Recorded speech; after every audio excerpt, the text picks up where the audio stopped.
projecteur à présent sur cette opération auprès d'enfants de la région niçoise. L'AMAD, en partenariat avec d'autres associations, a offert des ordinateurs portables pour lutter contre la fracture numérique et le décrochage scolaire. Le reportage d'Alexandra Pani et Sylvain Péroumal. Le confinement du mois de mars 2020 a été un élément déclencheur pour cette mère de famille, alors que ses enfants se retrouvent à faire les cours à la maison avec l'aide de leur ordinateur. Mais de nombreux enfants n'en sont pas équipés. La fracture numérique est de plus en plus nette. Aujourd'hui, un ordinateur, une connexion Internet, c'est un outil de travail normal pour un collégien, pour un lycéen. Et de ne pas en avoir, c'est souvent condamner ses enfants au décrochage scolaire. Et donc pour nous, il nous a semblé absolument essentiel de mobiliser toutes les ressources, et notamment un grand nombre de partenariats avec des entreprises privées pour pouvoir acheter des milliers d'ordinateurs reconditionnés. On a également nos partenaires de Bouygues qui nous offrent les connexions Internet. Et toute cette énergie collective nous a permis aujourd'hui d'équiper près de 20 000 jeunes en France. Des fonds en majorité privés mais aussi publics qui ont permis l'achat de ces ordinateurs.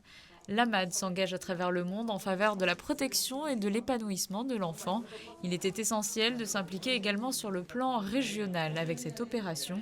Sur les 3 centres visités ce jour-là, ce sont 65 ordinateurs portables reconditionnés qui ont été distribués. Un outil important qui est accompagné également d'une connexion Internet et de 2 heures de mentorat par semaine assurées par des étudiants pour chaque enfant. L'action de la MAN prend en charge plus de 220 jeunes au niveau de la région PACA. Et ces jeunes vont bénéficier d'un programme de mentorat pendant 1 an.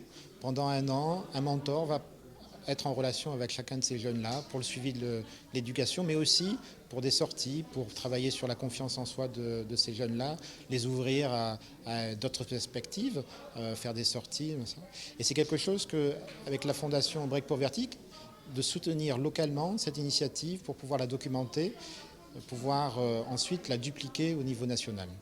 L'un des centres visités ce jour-là est SOS Village d'enfants situé à Carros. Ils sont 17 villages en France de ce type.